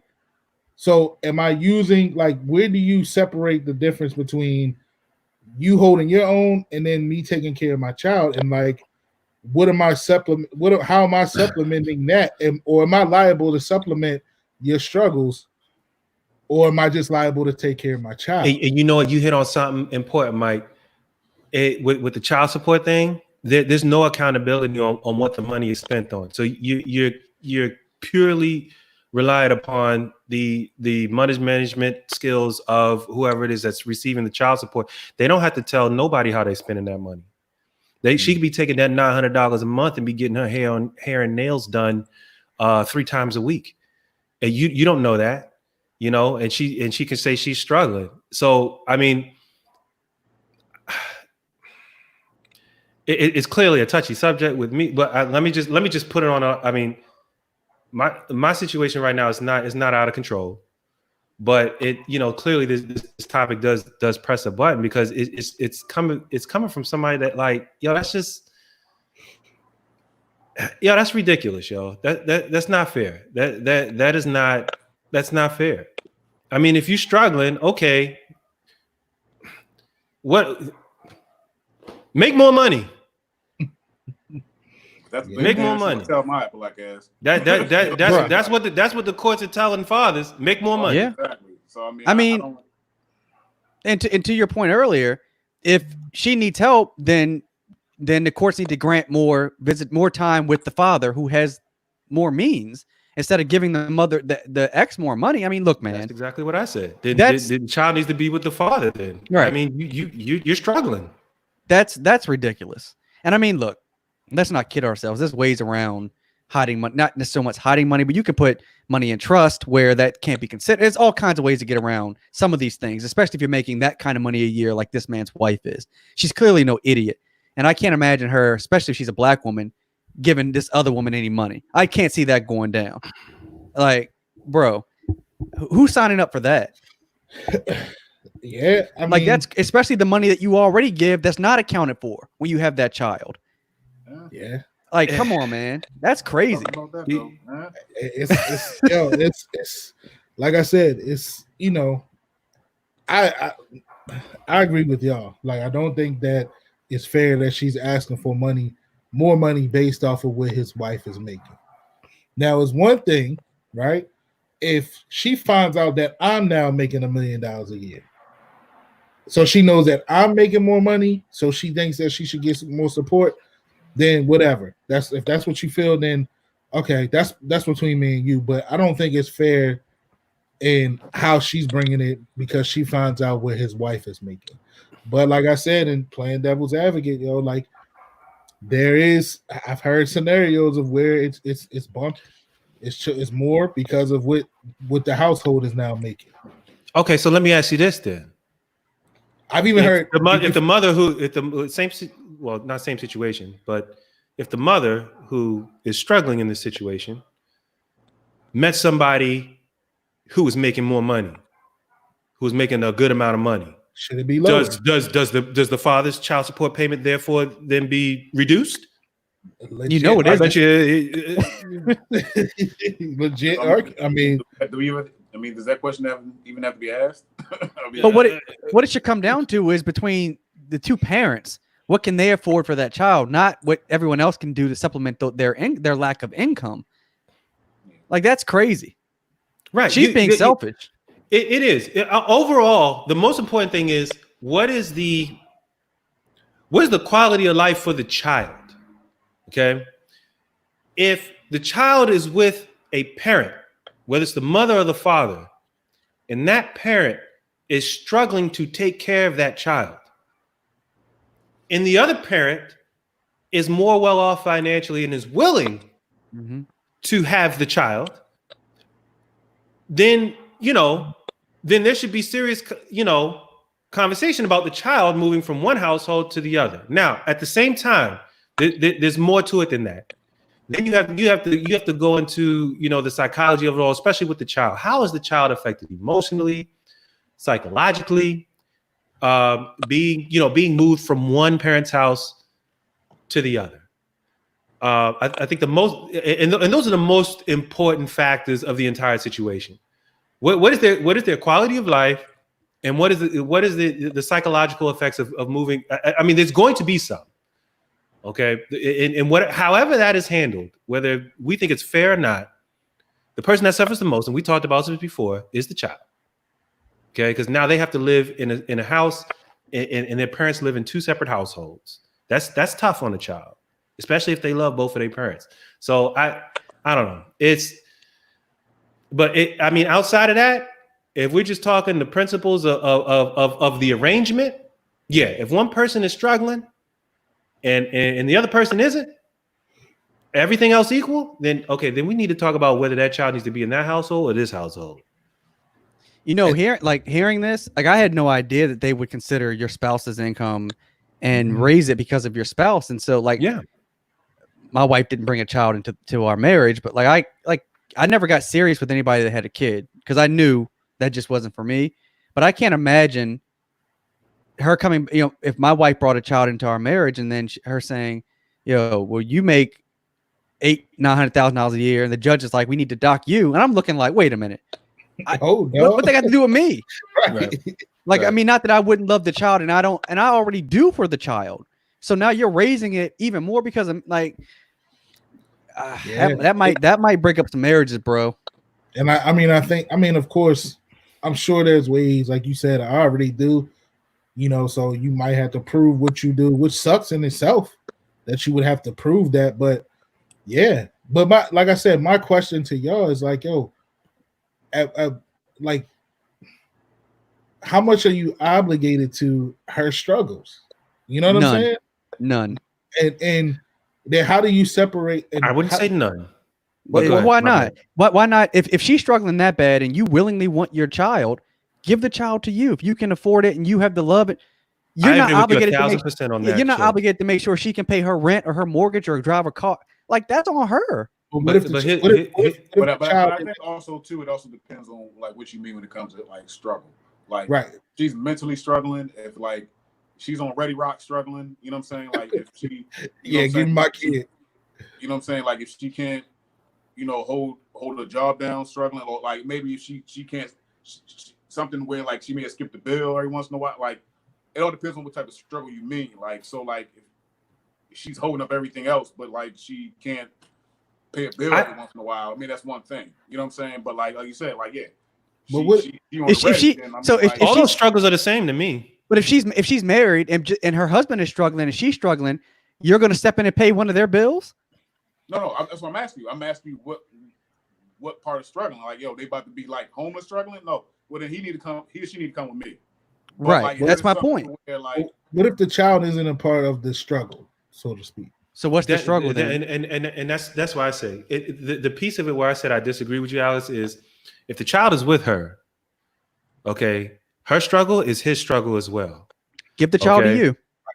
Right. And I agree with you 1000%. But until that happens, your child, your seed is struggling with it. And that's, you know what? And that's one of the things that, you know, when I was going through it, that's one of the things that calmed me down to have me stop being petty was that I realized that, you know, hey, my child, when he's with her. And we both want the best for our child. And the only way we're going to get that is if both parents we got it here and we got it here. Mm-hmm. Okay. If we bickering back and forth and we fighting and we causing each other, you know, struggles, he's going to suffer from that. Mm-hmm. So there's a lot of times there's a lot of times where I wanted to, you know, bicker or complain, and I had to check myself because I know I don't want her to be, you know, I understand. Look, life is life. She got her problems. I got mine. I don't know what her problems are. I don't know if she knows what my problems are, but I know she has them. I have mine. We all dealing with life, but I want her to be in the best possible physical, financial, psychological state while my child is in her care. You know what I'm saying? Well, I got two questions. One, would she feel that way about you? Like if you're struggling, do they step out and help you? I don't know. But all I know is that my child is not with me all the time. When he's not with me, he's with her. And when he's with her, I need her to be able, and she's done a good job of taking care of him. I need her to be able to care for him, no matter how much I feel. Right. How wrongly I feel. So my next question was, where you gotta kind of like just take the grunt of it. You know what I'm saying? Because you want the best outcome. You know what I'm saying? Like, Well, black men take the brunt of a lot, man, and that's not spoken about enough. All right. Yes. And So, then you're right, that's you're my right. question. Like, when? So why is it that? So when does it become too much where she can't keep coming back? Like, y'all aren't together, and you're doing your job. That whatever you agreed on, whatever the court said, you're doing that probably plus more, right? Mhm. So at what point can she not keep coming back to you because she can't get it together? Mhm. That's the question. Yeah. You know what? Until it's settled in court. I mean, that's Damn, that's yo. the only even that, thing. man. This Even is that, even that shit, man. When you say settle in court, yo, it's like yeah, it all sucks. shit is just a revolving door, and all this is just a system to It just to take sucks. money, yo, and just to cause more strife and more heartache and more pain, and just to separate people and shit, Like, man. Like, why is it so hard if you're mentally, emotionally, and financially stable, and she's struggling, rather than ask you for more, why not just say, you know what, it is in our child's best interest to be with you? Now I was about to say that. I was going to say I would hope between. yo, that's what I'm saying, man. Like, it depends on what type of struggle you're talking about, yo. Like, like I said, if she's mentally not fit to you know what I'm saying? And But a she's, court should be able to fighting sniff that out in a fires, second. Yeah, Have a therapist come in there and diagnose her and get the kid in your care. Look, most mothers are not gonna go out without a fight, proving that they are. If somebody said that, then you tell a mother she's not fit to have her child. Sandy, She Sinead gonna didn't fight like you in that the shit. comments. yeah, change the subject. You know what I'm saying? Like, yo, that's a touchy. You know what I'm saying? Because that's what I'm saying. What degree? Like, yo, she like on the corner. You know what I'm saying? Turning tricks. Like, all right, well then, yeah. Like, but I'm saying, but like, if it's something to where, like, yo, you know what I mean? Like, that's hard. It's hard to say, man. A struggle, Because you also and I don't feel know- you, Cor. You know what I'm saying? Because and let's say Vincent, they're in a great environment. Just like you said, like, yo, you got to make sure that she's fit and she's good to take care of what's going on in that environment. And that's taken care of, all right, cool. And just like you said, like, yo, when does it get to a point where she can't keep coming to you for struggle? But like I'm saying, Right. what struggle do you know what I'm saying? Me, it's like, yo, some $1,000, yo, I can't do that because I have my own household and I got my own economic household that I got to take care of, and I got to make sure that we're straight. You know what I'm saying? So There you I go. can't do that. You know what I'm saying? I got to make sure my son, my daughter, I got to make sure they're good. I got to make sure my wife, I got to make sure we're good. So we're asses are not out. You know what I'm saying? So like, but yeah, if it's something to where like she on the corner and like, yeah, he need to come with me or she need to come with me. Like if you having, you know what I'm saying, things going on in the house, people coming in all type of nights, all type of mornings, like, nah, that's not conducive. You know But what I'm saying? even if it's not that far, just if she consistently is asking for more money, then at what point should you just take the child if you can take the child and want to? Like, Yeah, but that's what I'm saying. But like I can't. you're I not a can't piggy get- bank. Yeah, but I mean I can't gear it on money and sit there and say that like, yo, that's just the reason why she needs to come with me because you like $1,000 monthly. You know what I'm saying? Like, if like you don't, but you don't know how the kid feels about their mother, or if you do. Well, know I how think the you kid know feels as a about their parent, mother, You then know what as I'm you know saying? as their father. Yeah, but you also know how that's going to affect the child when it comes to that other parent. You know what So, I'm saying? Quan, listen, man. what you're saying is, if let's say that it was a financial Yes, struggle. Stuart. Let's say that it was a financial struggle that the kid's mom was having, right? Uh-huh. And because of all the things that you just pointed out, right? That you don't want to just necessarily take your child from his mother or suggest that the child comes with you off of money. So are you saying you would be willing to are you saying you would be willing to pay or help pay bills so that your son or daughter wouldn't have to leave the home with their mom? No, what I'm saying is she need to get her ass up and maybe get another job or maybe get an increase or something. If it's something to where like, yo, she's staying like somewhere over the city, and if it's bad, then yeah, the environment. She need to come with me. You know what I'm Yeah, saying? she got a man. She got a man. They Right. both can get another job. Yeah, cool. But what I'm saying is that like, yo, you're living somewhere in a nice area, and like you live driving a decent car, you're good. Like, shit. You know what I'm saying? Like, no. And like, it's nothing. The environment is okay. If it's straight, like, yo, I you know what I'm saying? Because like, things happen. So like, I think financially, if that's the case, then the child should come with you as well. See, that's ultimately what I'm trying to figure out. Like, at what point? So, if black fathers keep saying that we're capable of raising our children, we're not getting treated right, and the mother just keeps running back and forth saying, "Well, no, his new wife makes money. I think I should get more." Like, at what point do you say, like, "Nah, man, like, I'm gonna fight this thing tooth and nail, and that child should be with me"? Yeah. No, Like, I'm not some absentee father. The kid knows who I am. So you saying, are you saying the child needs to be with me 24/7, or are you saying like, yo, like, Listen, man. I Look, got full custody. Are you saying 24/7? why can't it be? Why can't it be? Why can't it be? My grandparents never gave me a ride back to my mom. Okay, like, so all right, so you're saying 24/7, but yeah, the other person, I'm saying she should have visitation the same way you would if you didn't actually have the child 24/7. okay, But like, why right. can she keep going back and getting more and more and more? That doesn't make sense. Yeah, no, you're right. Fuck no. I agree You're with not you, getting no Alex. more. You're not getting. I see what you're saying. Money wise, yeah, you're not getting any more. Believe me, I get that. Like, if she What I'm even saying- and if she what has I'm- to go get 2 jobs, then shouldn't Yeah, that child be with you more anyway? Because how can she have 2 jobs and keep the kid 24/7? Yeah, but what I'm saying, I agree with you, don't know Alex. the relationship. This Yeah, is but what I'm saying is that you don't know the relationship between the parent and the child's mother. Like, you know what I'm saying? That you don't know how that would affect him if you just take him fully away from their other parent. That's all I'm saying. And you got to think about that because it's not just about That's money. true. You know what I'm saying? You right too. You right too, Quan. yeah. I You're mean, right. I don't think anyone's saying like completely Just ripping take- from her arm. Yeah, I'm not saying you take them away from and that they can't ever see him no more. But Well, that's if what I'm saying. Well, you're saying 7 days a week. That's the so- way it would be. No, looked. no, what I'm That's the saying- way it will be perceived. what I'm Yeah, saying but is, that's But then, I'm- don't they do that? Don't they do You're that to saying, like, fathers? yo, I'm not saying Huh? 7. Yes. I'm not. I'm not saying 7 days a week, or no one's saying 7 days a week.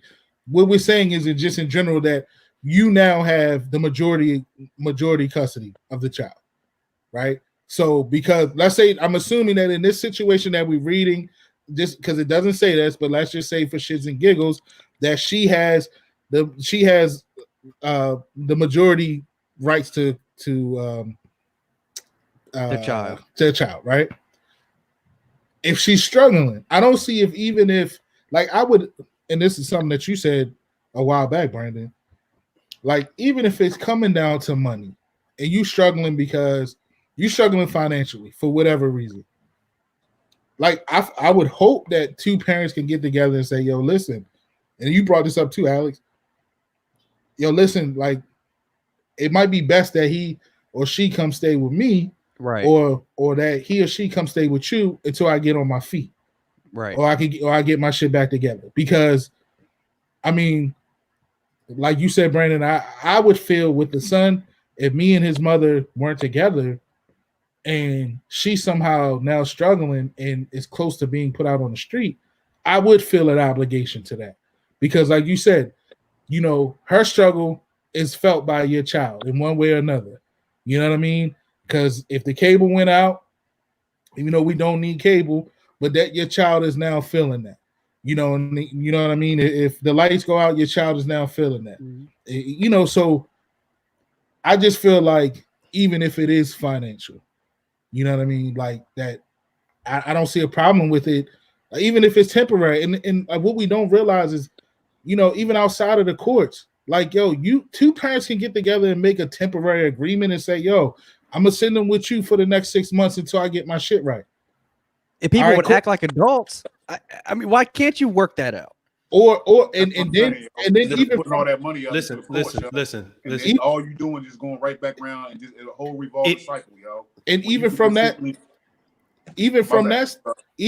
standpoint, to say, okay, yo, for the next, I'm struggling, yo, I'm close to eviction, whatever. I'm gonna have to step it up, whatever. I'm gonna have to work another job. I think it's best I'm gonna send them with you for 6 months, or hey, send them with me for 6 months while you get on your feet. And even some people might even be willing to say, yo, and I'm gonna keep that 900 coming to you, because not a lot of times that shit is coming out your check anyway. Right. So, You can't stop that shit. Right. So okay, boom. I'm not even going to fret on that. I got him. I'm in a better situation right now. Send him to me. You know, he'll still come to your house every weekend or every other night or whatever, however we can figure it out. But I just feel like at the end of the day, you should buckle down and do what's best for the child, whether it's financially or not. Now, Quan, what you talking about, Ready Rocks and shit. Oh, my child is not around you at all. In that standpoint, like Well, yeah, you know, she's a because it's not. crackhead. Yeah, it's not good for you. It's even if you have a great relationship with your son or with your mother, that's not a good or conducive environment for you.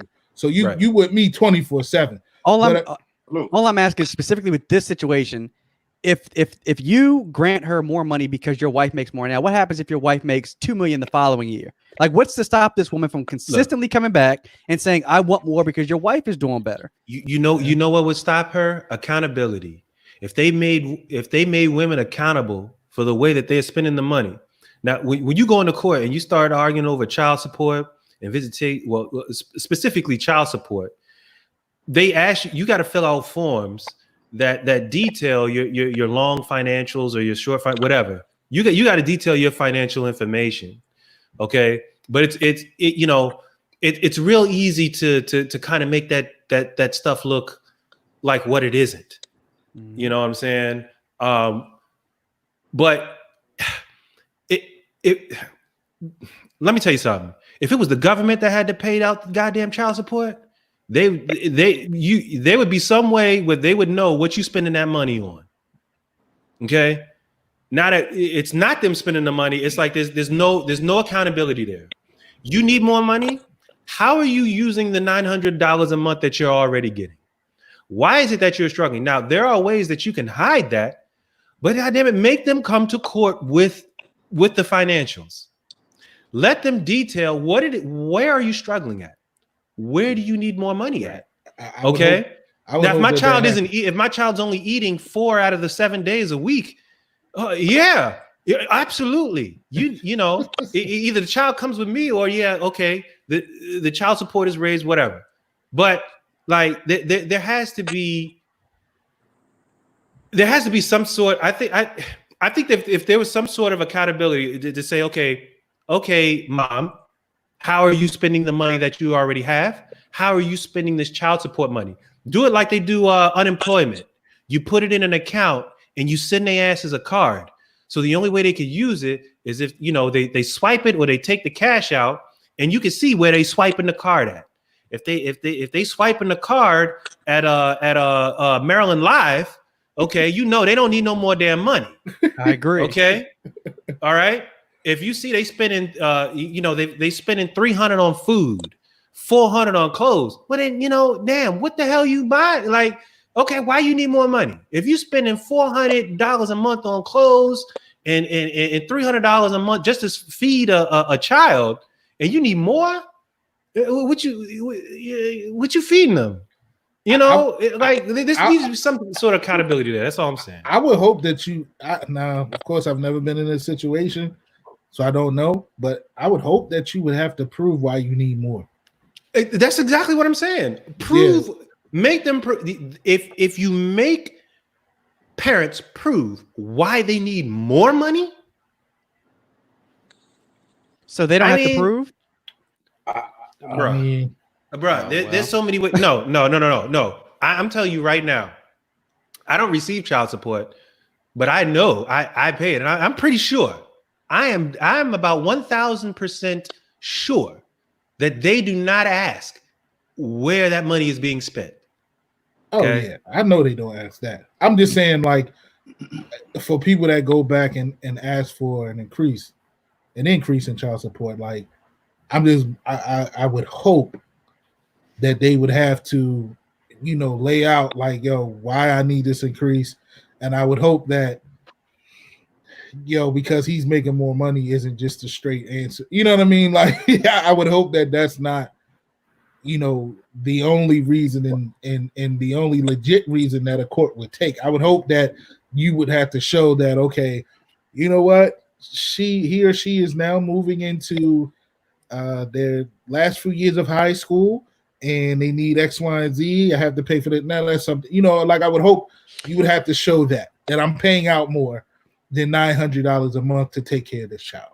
The interesting thing about this particular scenario is this woman says, she says, I work from home and my husband is in the Army, but we're struggling. It'd be nice to have that additional income that my daughter deserves. Well, I do think that a child is entitled to what their parents earn. Like a child is entitled to live as well as their parents can afford. But if your child deserves more income, then Yeah, you when my you child need is to start over at working my from house, home. they reap all the benefits right. when they come to my house. Like, why is it So the responsibility of the father and his wife to basically produce all this additional income and not you and your husband? it like I said, it's when the child is with the parent who's making who married the wife making $1 million, I'm pretty sure the child is reaping the benefits there. The problem is that the mom is not reaping the benefits. She's jealous. She's struggling. She wants more. Well, she says she's struggling. She wants more money. That's what it is. At that to me, it doesn't sound like this is about the child. To me, yeah. To me, it sounds like this is more about. But I don't know this situation. Yeah, I mean, like I said, it's one thing if you find out that I'm making more money now, and you feel like you deserve an increase in child support. That's fine, but because you found out what my wife makes now, I just think that's. I don't even think that's right, Mike. That's what I'm saying. Right. I mean, I don't I'm even think that's right. I'm not saying it's right. I'm just saying I would more halfway understand it more if you feel you need an increase because you found out that I got this new job and I'm making 100,000 more than I made last year. But I halfway understand that. Let's say that's the case, right? So if my child support is sufficient and then I get a huge raise or whatever, right? Then at that point, that additional income, whatever the courts decree, should go into a trust for that child for their benefit when they go to college or something, not for that mother at that moment. That's what any logical financial person would say. The only way that is happening is if the mother and the father agrees to that in some sort of mediation or some sort of conversation between themselves, and that's an agreement that they come to the court with. Otherwise, that money's going to the mom. No questions asked how she spends it. She's cashing in. So let me ask y'all this. Let me ask y'all this. Now you know I gotta play devil's advocate. Here you go. This is not my true. This is not my true thoughts. But just to play devil's advocate for the sake of the conversation, how do you prove? Because what typically happens in situations like that, right, is, like you say, this money should be put in a trust for the child. Or, I've even heard people say, well, this money should go directly to the child in whatever way that you can, you know what I mean? Even if it goes into an account for the child and maybe the parent has access, but can use it to get necessities or whatever, right? I've even heard people say stuff like that. But how do you break down the cost of living for that child to be in the home, right? So how do you break down the cost of how much it is to feed her? How do you break down how much it is to clothe her? How do you break down how much it is, to house her ass? I got to start. She's starting young. At 2 years old, she got to pay $250 to $3 a month in rent. I don't know. I don't know. Like, how do you break that down? Because that would be most people's arguments in cases like that. Mm-hmm. Well, I gotta pay for this. I gotta pay to keep the lights on. I gotta pay to keep this going. But see, the courts have a formula where they determine the amount. But let me tell you something.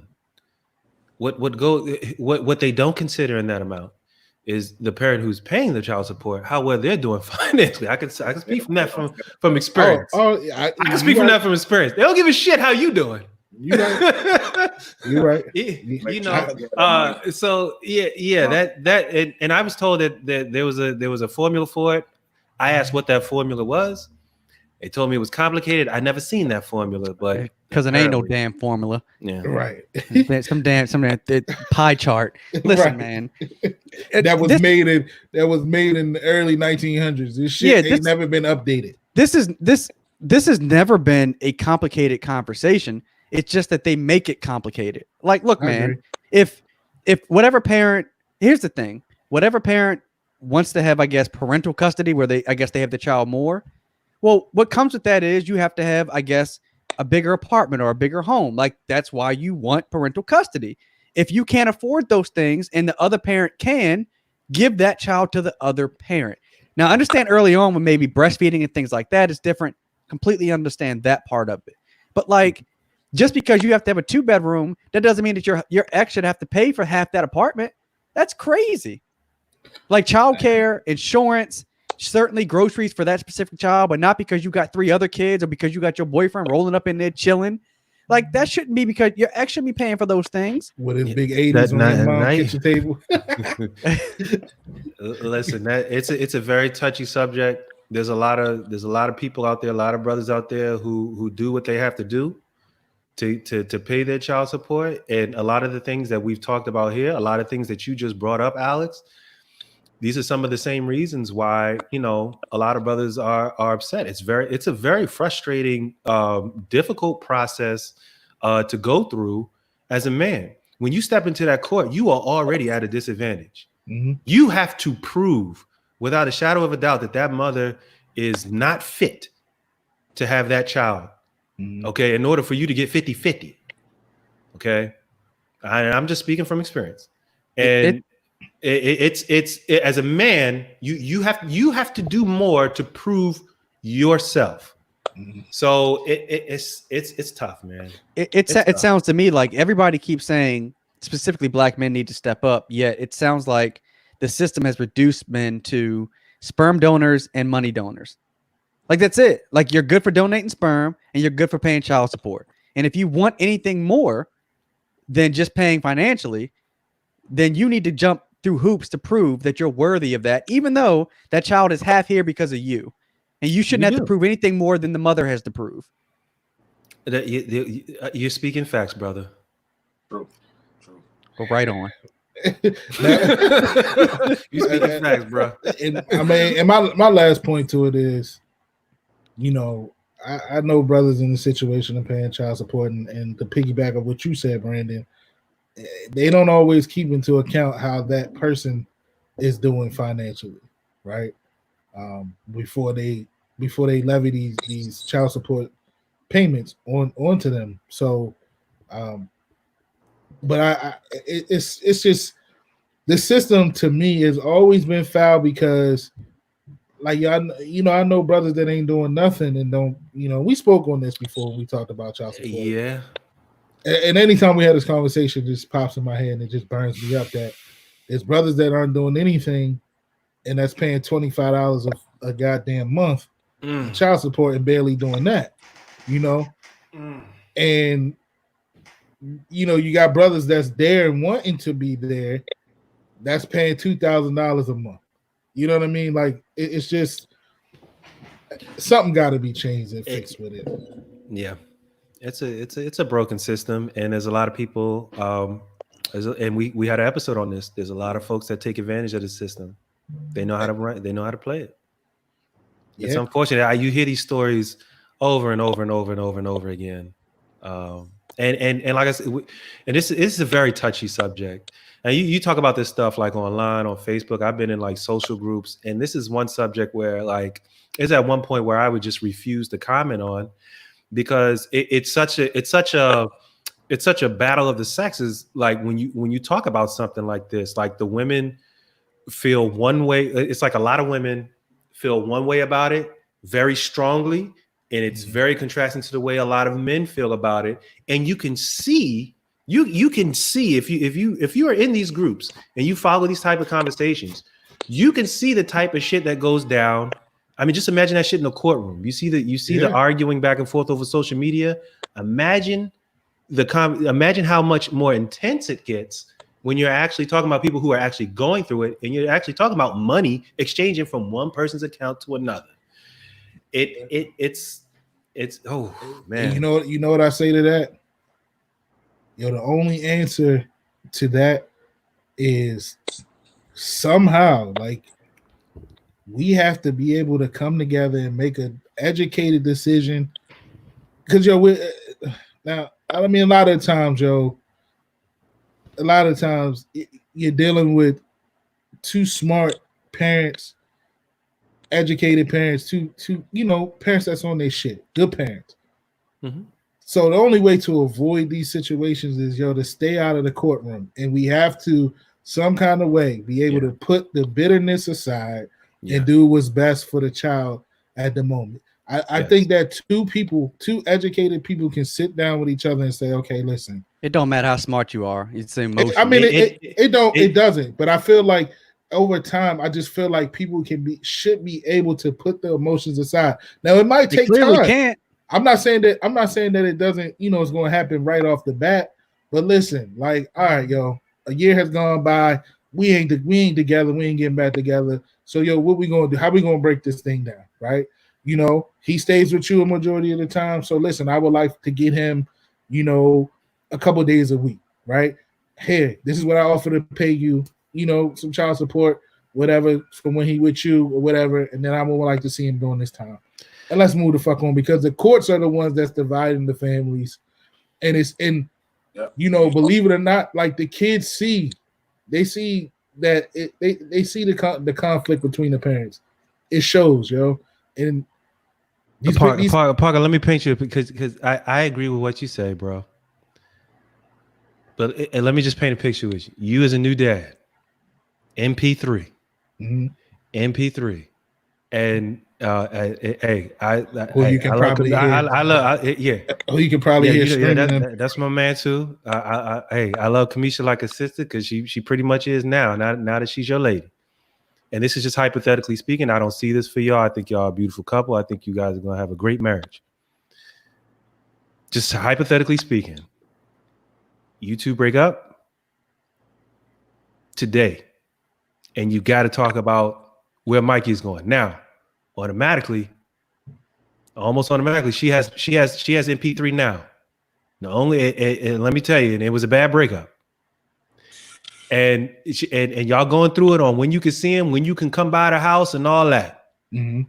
You guys file for custody, and your court date ain't for another 2-3 months. Mm-hmm.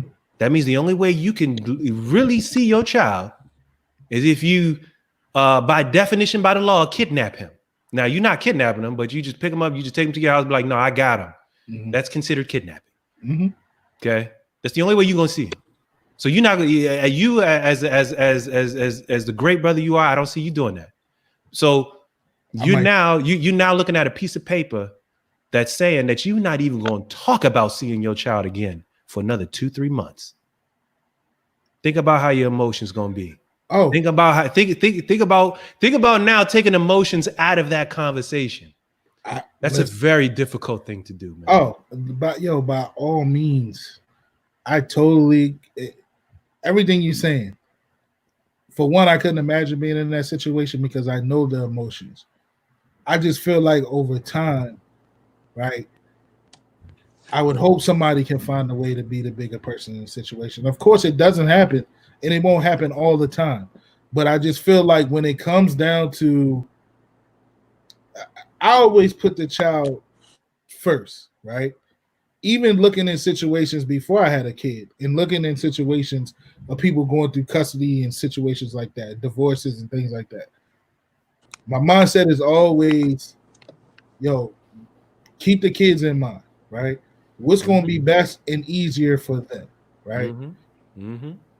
So I feel like me being who I am, that after the emotions settle down, like you said, I'm not saying that they're going to settle down in a day or a week or a month, but we have 2 months before we go before a judge, and within that 2 month period, I would hope that, hey, we've calmed down to the point that we can at least have a legit conversation and say, hey, I want to see my son.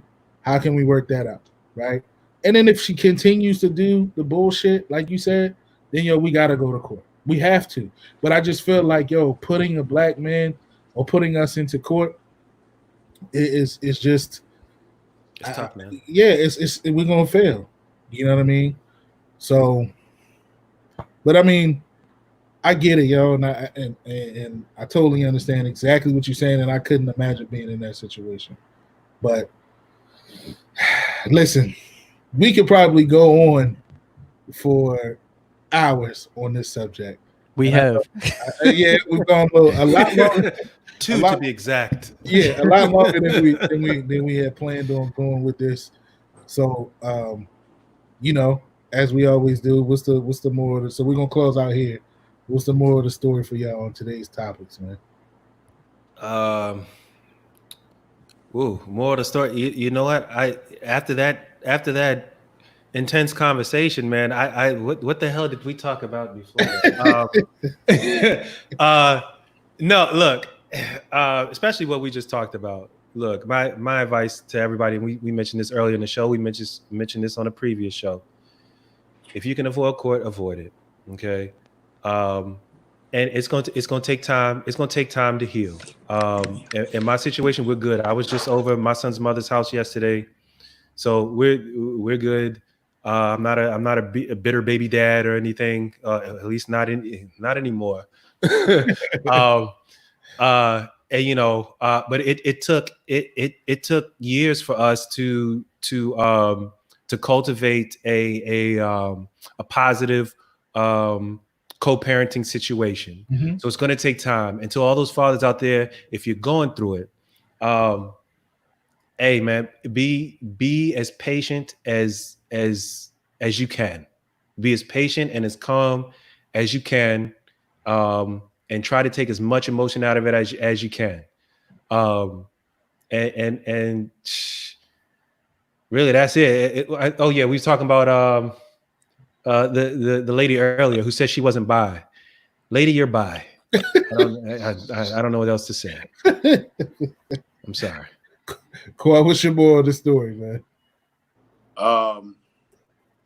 Yeah, my moral story. Well, I jumped back in because my son was calling me, so sorry about that, y'all. I'm sorry. Jordan, is he there? No. Oh, okay. No. All right. So he was calling me, so that's why I happened to jump off the line. But nah, man. The moral of the story is, as long as you do what you got to do and take care of your business, shit, you shouldn't have to pay out no more damn money. All right. You know what I mean? For her comfort, you got shit that you got to do and take care of when it comes to your kids and your household, and your economic well-being. So, as long as you continue to handle that, man, y'all keep fighting a good fight. All of us, we got to continue to keep fighting a good fight. So, that's my moral story. Well, Go ahead, Mike. What more of the story, man? Let's try to stay out of the courtrooms, man. Obviously, we see that it doesn't benefit. Well, I'm not gonna say that. In the long run, it doesn't benefit either party. Child suffers the most. Yeah, and you know what? And that's all that matters at the moment. Shout out to people we highlighted earlier. Andre Harrell and Little Richard and those people that passed today, those legends, shout out to them. Moral of that story is, man, let's start giving these people their flowers while they with us, man. Right. Instead of when they leave us, then we want to all give them flowers. And also, I want to leave with shouting out to everybody that was in the live that's been checking us out. All the other podcasts that's been checking us out. Shout out to Erica. She came on. We didn't shout her out, but I saw her post. Yeah, everybody that's been checking us out, all the other podcasters, man, we really appreciate y'all. Appreciate it. We really appreciate it. Go ahead, Smalls. Yeah, man, we 52 minutes over. I knew these brothers was gonna run long, but more of the story is, man, act like the adults y'all pretend to be on social media. How about that? Box, man. So that's all I'm saying. So that hit hard, boy. Hey, it's the truth. So until next time, folks, we out. Peace. Peace. Happy Saturday.